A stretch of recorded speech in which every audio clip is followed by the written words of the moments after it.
If your vehicle is equipped with four-wheel drive, the hill descent control system can help reduce driver workload when going down steep hills by applying the vehicle brakes to help control the vehicle speed when driving below 15 miles per hour on steep downhill grades.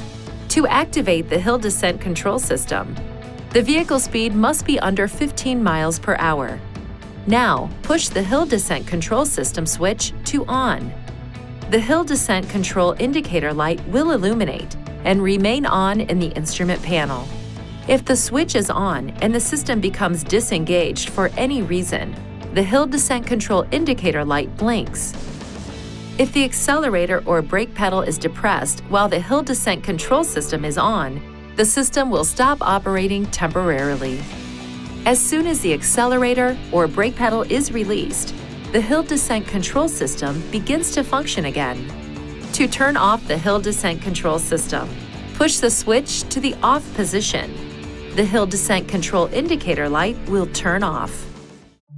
Please see your owner's manual for important safety information, system limitations, and additional operating and feature information.